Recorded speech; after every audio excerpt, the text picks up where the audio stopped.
She's been called everything from a pundit extraordinaire to a right-wing telebimbo. But one thing Ann Coulter has not been called is understated. In her latest book, Slander, Liberal Lies About the American Right, the controversial author takes on big media, big government, and most of all, liberals. Ann Coulter, good morning. Nice to see you. Nice to see you. you. So your main thesis, Ann, is that liberals really misrepresent conservatives and the conservative movement. Isn't that accurate? Yes, a little bit more than that, and that is that political debate with liberals is basically impossible in America today because liberals are calling names while conservatives are trying to make arguments. And when every one of your arguments is characterized as an attempt to bring back slavery or resegregate lunch counters, it's a little hard to have any sort of productive debate. I mean, I have no problem with invective, obviously, but the name of my book isn't invective, it's slander, and I think there ought to be a point to the invective. What are some of the big liberal lies that are out there in your estimation? I don't rank them, but I'm not asking you to either. Just tell me what you think they are. I would say it's really all the same lie, which is conservatives are either stupid or scarily weird, and therefore you don't have to deal with their ideas. Just set them aside. This is a crazy person. It's a Nazi, someone who wants to engage in racism, sexism, homophobia. So don't listen to that person's ideas. Take a quote out of context and dismiss that idea. The idea that Ronald Reagan was stupid, which I document at great length in my book. I mean, that is a stunning, stunning fact. The man, the bumbling old guy who won the Cold War, the way he was demeaned and attacked as being stupid.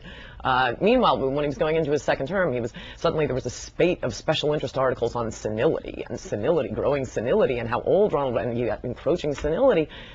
Meanwhile, half of the Supreme Court justices were older than he was, and I didn't notice any of the liberal media asking that Justice Thurgood Marshall or Justice Brennan or Justice Blackmun resign, though they were deciding life and death issues from the Supreme Court. I think I do have to bring up a section of the book where you talk specifically about me, and this is not where you call me the Ava Braun of liberalism, which I'll ask you about.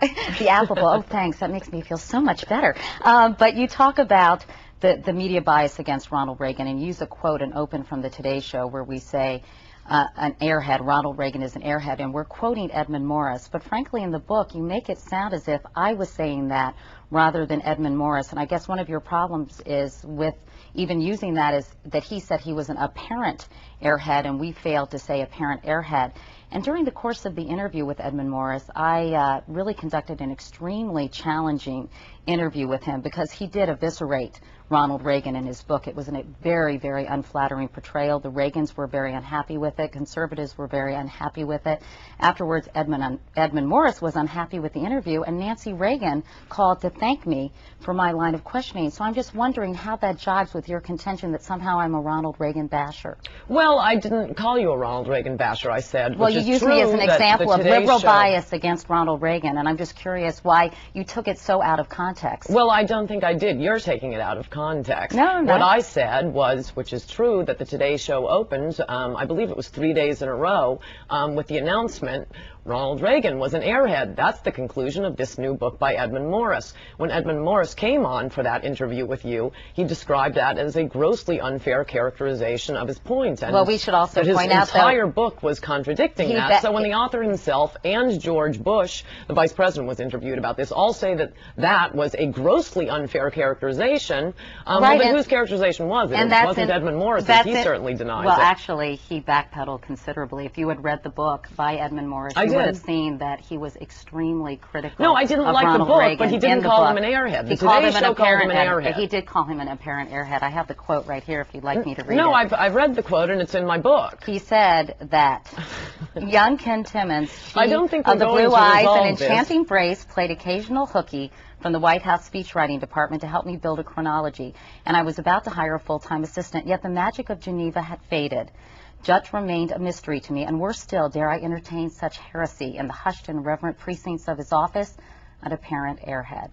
So these are Edmund Morris's words. But what was also in his words, though, when he came on your show, was that that was a grossly unfair characterization, and that was at the beginning of the book. He said he described him as an apparent airhead on a very first meeting, and that the entire course of the rest of his book was contradicting that. So for the Today Show to be opening 3 days in a row, Ronald Reagan was an airhead. It was I'm one sorry, day. That's dishonest. And also, just for your information, it was one day. No, you said it one day. Matt Lauer said it another day. No, it was just one day, and we'll get the transcripts for you. But But anyway, he also said, Edmund Morris, beyond amazement, I was distressed by the relentless banality, not to say incoherence, of the president's replies and interviews. So he did make these, and he didn't really switch in the book, but we don't want to get too mired in this. Yes, by the way, my book is not only solely not about this quote, it is not solely about the Today Show. Well, let's move on then and talk about it. Let's just talk about the religious right. Actually, since I'm conducting this interview, one of the things you say is the religious right is misrepresented by the liberal media, that it isn't some organization that has club members, and that it's used too sort of freely by liberals in the media. What do you mean by that? Can you elaborate? Because I think that's an interesting point. It's more than that. The religious right is misrepresented. It's the idea that this is this Orwellian totemic symbol for people to hate. And when you try to figure out what the religious right is, it ultimately comes down either to one man, Pat Robertson, or anyone who believes in a higher being and wants his taxes cut. As the New York Times apparently describes the religious right. I mean, I've gone searching through transcripts and newspaper articles to figure out exactly what they're talking about. It seems to be anyone who wants his taxes cut and wants to eliminate the National Endowment of the Arts. Well, so you're either talking about, half of America or one man. And still, this is used as an example to frighten Americans. The religious right is presumed to be self-evidently fanatical, intolerant, as, for example, the quote that has so captured the imaginations of gossip columnists, my calling you the affable Eva Braun of morning TV. They can't put everything in context, but the context of that was a speech in which you blamed the dragging death of James Byrd on the intolerance created by evangelical Christians, which is just an astonishing statement. Actually, I didn't, but I'll have to get the exact transcript to quote you. As luck would have it, all of these quotes are in my book. That is in the footnote, the four Okay, quotes. we'll look at that. But I think the real problem you had was with the Matthew Shepard interview. And again, I don't want to do a tit for tat here because there are a lot of broader issues in your book that I want to talk to you about. One is that you take Walter Cronkite to task for criticizing Jerry Falwell for the remarks he said after September 11th. You write about what Falwell said, saying Falwell, it seemed, had remarked that gay marriage and abortion on demand may not have warmed the heart of the Almighty. In fact, here is what Falwell actually said, something he incidentally later apologized for. He said, I really believe that the pagans and the abortionists and the feminists and the gays and the lesbians who are actively trying to make that an alternative lifestyle, the ACLU, People for the American Way, all of them who have tried to secularize America, I point the finger in their face and say, you helped make this happen.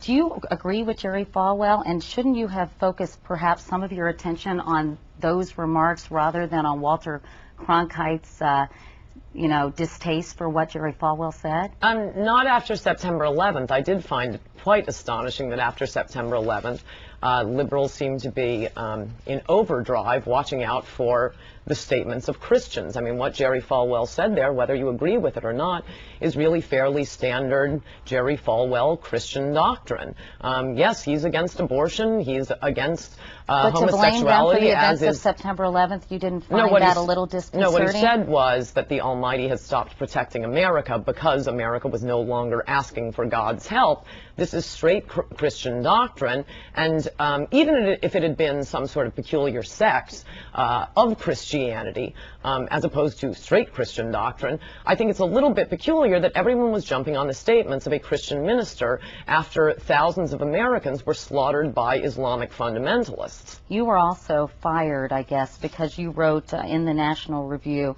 that we should, when it came to fighting terrorism, we should invade their countries, kill their leaders, and convert them to Christianity. Do you still believe that that's the best way to combat terrorism worldwide? Well, that's a somewhat dishonest quote. I was referring to the people in the previous sentence of that column cheering and dancing in the streets right now. And in fact, this the way that was so widely misquoted is an example of what I describe in my book, which is the constant mischaracterization, switching a small word, taking out the word apparent. It makes a big difference, and these subtle differences that are then glossed over as if there's absolutely no difference, to try to portray conservatives as crazy people, as Nazis, slave owners, sexist, homophobic. How about dealing with our ideas? I mean, I've written 2 books now. I've written hundreds of columns. I've been on TV hundreds of times. The idea that someone can go out and find one quote that will suddenly, portray me, just dismiss her ideas, read no more, read no further. This person is crazy. Well, this is precisely what liberals do all the time. But obviously the National Review had a problem with these articles and some of the pieces you did because you were fired from that job. Can you elaborate or at least tell us what you exactly meant? That also isn't quite true. I mean, I write a syndicated column. I write for Human Events. That's the newspaper that hires me. People buy a syndicated column, they drop the column. But a lot of people don't like me for a lot of different reasons, well, why don't you explain what you meant that they're then? my competitors. What do you think is the best way to battle well, terrorism? Point one and point two by the end of the week had become official government policy. As for converting them to Christianity, I think it might be a good idea to get them on some sort of hobby other than slaughtering infidels. I mean, perhaps that's the Peace Corps, perhaps it's working for Planned Parenthood, but I've never seen the transforming effect of anything like Christianity. Well, Ann Coulter, it's always interesting to talk to you, to say the least. The book is called Slander, Liberal Lies About the American Right. Thanks so much for coming by this morning. Thank you.